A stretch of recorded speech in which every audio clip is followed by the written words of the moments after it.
لو أنزلنا هذا القرآن على جبل لرأيته خاشعا أنزلنا هذا القرآن على جبل لرأيته خاشعا أنزلنا هذا القرآن على جبل لرأيته خاشعا متصدعا من خشية وتلك الأمثال نضربها للناس لعلهم يتفكرون.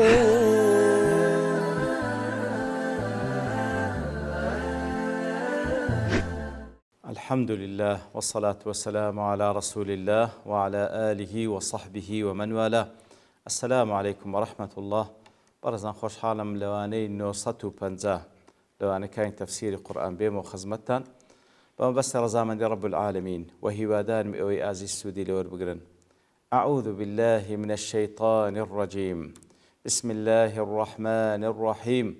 كدأب آل فرعون والذين من قبلهم كذبوا بآيات ربهم فأهلكناهم بذنوبهم وأغرقنا آل فرعون وكل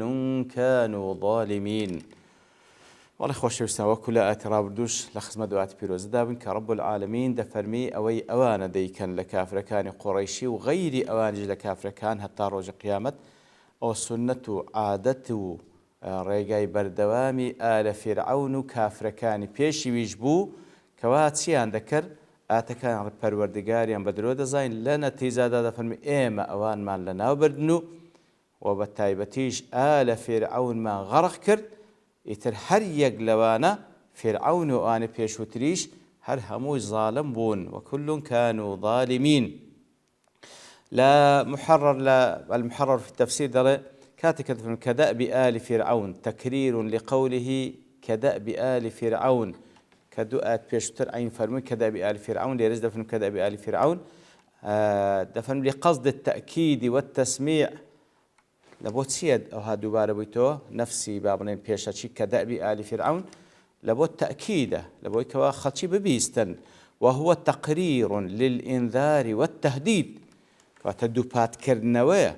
لبو هرشكاني رب العالمين برانبر بكسانشي ظالم كأجر بيتو همان كار بكن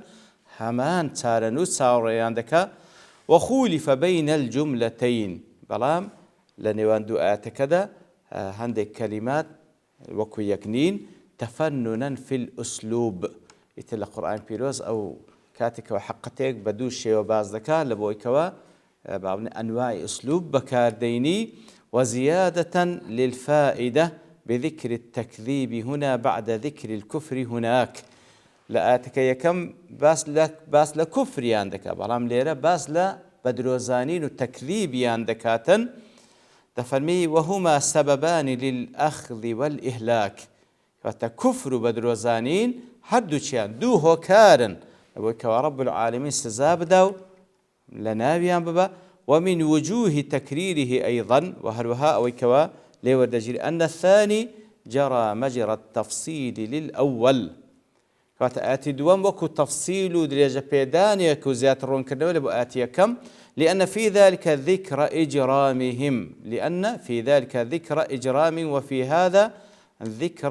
وفي هذا ذكر إغراقهم.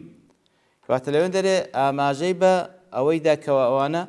إجرام بابنين زريمان أنزام دا ليرج باسي لإغراقي كر باسي لناو بردنيان كر باسي لبابنين خنكانيان بآو. وأريد بالأول ما نزل بهم من العقوبة حال الموت كواتا أوي كم آماجي بوي كوا تسزايشان هات السري لكاتي مردن. وبالثاني ما نزل بهم من العذاب في الآخرة أوي دوام كواتا لدنيا لكات السرمرق بتتسون لآخرتش عذابك تاوراني هذاك. وفي الأول بآيات الله إشارة إلى إنكار دلائل الإلهية. فتلاتي كم فرمي كفروا بآيات الله ليرد هذا فرمي بآيات كذبوا بآيات ربهم إشارة إلى إنكار النعم من رباهم. كواتل يندري أما جب ويدك كفر بو آتانا كركوا بلغن لسر ألوهية فرسراوتي الله تعالى لأوي دوام إشارة بويدك كأوان ئاتەکانی پەروەردگاریان بە درۆزانی ئەو پەروەردگاریکەوە ڕەباهم بینیعەمیهی کە بەڵگەیە لەسەر ئەو هەموو چاکەی خوا لەسەر بەندەکانی وفي الأول اللازم منه الأخذ لا آتي كم خواهي فأخذناهم أوان من قرتن بعذاب وفي الثاني اللازم منه الهلاك والإغراق طالما لأوي دوم خواهي سبحانه وتعالى بازلا لنا تسونو بازلا غرقبون ياندكا قوله تعالى فأهلكناهم بذنوبهم وأغرقنا آل فرعون دفرمي عبر بالإهلاك عوض الأخذ المتقدم ذكره كواتا لآتي كم كفرموي فأخذهم الله بذنوبهم لير دفرمي إهلاك ما كردون لنا وبان بردنو غنكان دمان كواتا لزياتي أوي كوب عذابك تسبو بريتيبو لنا وتسونو لا غرق بونيان لباشان خواهي قرر سبحانه وتعالى دفرمي إن شر الدواب عند الله الذين كفروا فهم لا يؤمنون إن شر الدواب عند الله الذين كفروا فهم لا يؤمنون واتا بيقمان خراب ترين جان لبركوا بيلا سرزوي دادني لاي الله تعالى خراب ترين يعني كامية الذين كفروا أواني كوا كافر فهم لا يؤمنون أو كافراني كوا بردوام لكفريان حتى مردن إيمان ناينا خراب ترين جان لبرن وكل محرر لما وصف الله تعالى كل الكفار بقوله وكل كانوا ظالمين لا تبيشتر كاتكوا بس لكافر كان كركوا أوانا هموي ظالم بون أو زاد فرم أفرد بعضهم بمزية في الشر والعناد كواتا أوانا كبقشتي هموي ظالم بون أو زهندق لوانش زياترين شر ليتزي وزور عناد ذكر قال كان خواهي قولا إن زاد فرم إن شر الدواب عند الله الذين كفروا وكل تفسير قاسم أي أصروا على كفرهم ورسخوا فيه أوانك مصربون لسر كفرك إخوان رتب لنا كفركان فهم لا يؤمنون أي فلا يتوقع منهم إيمان أوانك سانكا صاروا ناكري أوان إيمان بينا هم لا ديسان لتفسير محرر أي إن أكثر الدواب التي تدب على وجه الأرض شرا عند الله خرابتريني دابة خرابترين جان لبركوا بيل سروي زويدادن لا الله تعالى هم الذين كفروا بربهم أنك كفرهم پروردگارهم وتغلغل الكفر في نفوسهم يفتروا كفر لنا ضلوا درونيا وكبلي لغخينا دصورته فهم مستمرون على كفرهم أنك بردوام لسر كفر كان قد سبق في علم الله تعالى أنهم لا يؤمنون أو كافر أنك وأخواي قول علمي به سابقا أنك فهم لا يؤمنون بحياتي أنا إيمان ناين بردوام دم لسر كفر كإخوان وكما هاي ميد الله إلى تفسير قاسمين نقلي كذا أشار تعالى إلى أنه كيف يترك نعمه على من غير أحواله التي كانت أسباب النعم وقد كان بها إنسانيته كوات أخوي جور سبحانه وتعالى باس لو ذيك كواناز نعمة خوي لكسيق وردقري توا وكل أتكاري بيشتر باسكر أوي كوا هو كاري ناز نعمة كان بقوري لسر خوي وقد كان بها إنسانيته كواتب راسي إنسان بوي إنسان شكرانا بجيري أو ناز نعمتان كخواي جور بي بخشية ولا زيجاي خوي بكاري بيني إتر أوان فبتغييرها لحق بالدواب إتر أو ناز نعمتي كوابي بخشريا كاتك كوابوي إنسان بي بزاني وشكرانا يبكى كاتك كوابي نزاني لزياد شكرانا كفراني كرد فبتغييرها لحق بالدواب كاتك كوابي نزاني وقوري إتر توريزي جان لبران وبإنكار المنعم نكر بين زانيو لزياد شكرانا كفراني كركوابه هو وبوا هات رئيس جان لبران بلكو كاتك وبإنكار منعم كشكر إنكار ذاتي الله يكربوي صار شرا منها كواتا بيز قالوا شكراني نكر كفري شي بخواي قورك سبحانه وتعالى بس شكراني نكر هات رئيس جان لبران ككفري شي بيكر بوا خرابت لجان لبر والنعم تسلب ممن لا يعرف قدرها براستي ناز نعمت لكساني ورد جلتك قدر قيمتي أو ناز نعمة نزاني فكيف لا تسلب ممن ينكر المنعم أو قدر قيمتي ناز نعمة كان نزاني لي ورد جيريتوا ئەدێگەر ئەوەی نەکرد پێ نەزانێ بەڵکو ئینکاری ذاتی منعیمیش بکە کە ئەڵڵا تەعالایە ئەو بەتەئکید خوای گەورە لێ وەردەگریتەوە ئەولاترە کەوا خوای گەورە لێ وەرگریتەوە. وهروها هل تفسيري قاسمي دله تفرمي دلت الآية على جواز تحقير العصاة والاستخفاف بهم أو أتبلغيه كوا أخوي جور سبحانه وتعالى كافر كان دفرمي خرابترين جان لبرنا صاروي زوي أو أتبلغيه كوا جائزة كساني شي عصاة واتلخوا عاسيبوينا أتوش تحقير يام بكي بكم يام بزاني بسوق تماشيان بكي حيث سماهم تعالى دواب كأتخوي جور سبحانه وتعالى بدابنا يعني بردي وأخبر أنهم شر الدواب نكر دابة خرابترين دابنا كوابيل سروي زويدنين بل وجاءوا كل محرد إن شر الدواب عند الله الذين كفروا فهم لا يؤمنون وصفهم بشر الدواب خوي جور وصف يعني خرابترين دابا لأن دعوة الإسلام أطهر من دعوة الأديان السابقة لبروي أو دعوة أو بانجواز الإسلام براستي لها مو بانجواز كان بيشو تريج أديان كانتر باكترة ومعجزة الرسول صلى الله عليه وسلم أسطع وأم لها مو معجزات بيغمبرين ديكا وانتروا قولتنا ولأن الدلالة على أحقية الإسلام دلالة عقلية بينة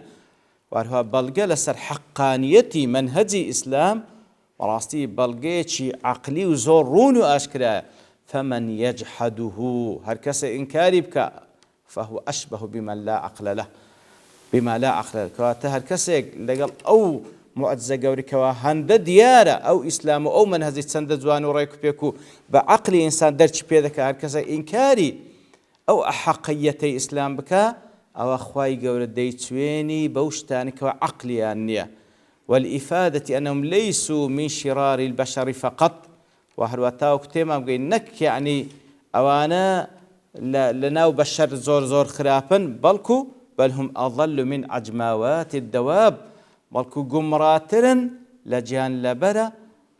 بيد الصلاة كان لأن فيها منافع للناس وجهان لبر كم ينزور هل يقلوان سودي تدا لبو خلشي وهؤلاء لا خير فيهم هيتس خيريان بيوانيا ولا نفع لغيرهم منهم كواتا نخيريان لبو خوان بيه نخيريان لبو غير خوشان بيه فإنهم لشدة تعصبهم لجنسهم قد صاروا أعداء لسائر البشر كواتا أوانا أو كافرانا بونا خرابترين دواب كخواي قول سبحانه وتعالى لسر زوي درستي كردينا وهروها قول الله تعالى إن شر الدواب عند الله الذين فهم لا يؤمنون فائدة قول فهم لا يؤمنون كذا فرمي فهم لا يؤمنون بعد ذكر ما قبله أن يبين أن شر الدواب هم الذين كفروا واستمروا على كفرهم إلى وقت موتهم كاتب صيغة فعل مضارع هنا وبلغي لسروي كوا كخواي جورنا ولو أندر خراب تريني تسين لسروي زوي خراب تنجال لبلن أو أنا كسانكن كافرن بردوام لسر كفريان حتى وكدمرن يترى أنا خراب تريني جان لبلن سروي زوي أخواي جور وصفي عندك الذين عاهدت منهم ثم ينقضون عهدهم في كل مرة وهم لا يتقون أواني كوا عهد بيمان لقريان هيا والله همو جاريك عهد بيمانك هل دوشين نوا همو جاريك عهد بيمانك ناقي النسر وهم لا يتقون إتر خواننا باريزن لعاقبة خرابي أو كاري كذا كان والله وكو هلا محرر أي الذين أخذت عليهم العهد يا محمد صلى الله عليه وسلم وأخذوا عليك العهد يترأوانك وعهد فيما عاهدت بابلين هردو لوات عهديان لقال يكتري كر أتوج لقالوان كر أوانش عهديان لقال توكر بأن يسالموك وتسالمهم عهد فيمانيان كردك أتو أوان لقال يكتري لسلم دابن حرب تان لقال يكتري نبي فلا يحاربوك ولا تحاربهم نأتو حربيان لقال بكين أوان لقال بكين بلام ثم ينقضون عهدهم كلما عاهدوك بلام همو جارك عهد بيمان دن أوان عهد بيمانك الله شيئا ثم ينقضون عهدهم دل فيه التعبير بصيغة الاستقبال المضارع ينقضون ثم ينقضون عهدهم في كل مرة كصيغة فعل مضارعة تنبيه على أن من شأنهم نقض العهد مرة بعد مرة كواتو إشارة له كوا زال لدواي زال بردوام لعهد بيماش كاندن وفيه دلالة على تجدد النقض وتعدده كواتا همو زاري بنوي سلن ويوا عين عهد بيمان دشينا وتسندين زارج وذكن وكونهم على نية في كل حال أن ينقضون عهدهم الذي أخذته منهم فهو تعريض بالتأييس من وفاء بعهدهم كواتا أنا هلا نيتي يعني بردوامي عهد بيمان دشينا وبردوامي عهد بيمان دشينا لخويو إشارة بيد أو كافرانا لأن مأيوز بكوا عهد بيمان بقين نسر وهم لا يتقون أي لا يخافون عاقبة الغدر خوان كاتك وادا كانوا أزا ناترسين لعاقبة عهد بيماش كان سنقوريا ولا يبالون بما فيه من العار والنار يترجيان لويني كواب عهد بيماش كاندن هم عارو واتا عيبيدة تسري شرمزاري لدنيا وهو آقل زهنمي شي لدول قيامته وقوله وهم لا يتقون وكل تفسير هل تفسير قاسم دليل حال من فاعل ينقضون أي يستمرون على النقض والحال أنهم لا يتقون العار فيه كواتا أوانا بردوام اللي عادوا بيماش كاندن حال شيان كوا لا يتقون العار فيه براستي هيز عار والنقرن واتا لوينات رسن كوا عيب دار دمن وكا عهد بيمان دشين لأن عادة من يرجع إلى دين وعقل وحزم أن يتقي نقض العهد عادتي أو كسيكوا خاوان عقله خاوان دينه خوي ببارز إلى عهد بيماش كاندن حتى يسكن الناس إلى قوله ويثقون بكلامه عادة إنسان عاقل زانا ودانا دائما خوي ده بارزي لو يكوا عهد بيمان بشين تاكو خلق سقي بيبكن فبين الله عز وجل أن من جمع بين الكفر ونقض العهد يتر أو يكوا كافر بي عهد بيمان بشين فهو شر من الدواب يتر أوانا كساني كان خراب ترين لناو دواب لناو بندكاني الله تعالى وصلى الله وسلم على نبينا محمد وعلى آله وصحبه أجمعين وآخر دعوانا الحمد لله رب العالمين. لو أنزلنا هذا القرآن على جبل لرأيته خاشعا أنزلنا هذا القرآن على جبل لرأيته خاشعا أنزلنا هذا القرآن على جبل لرأيته خاشعا متصدعا من خشية الله وتلك الأمثال نضربها للناس لعلهم يتفكرون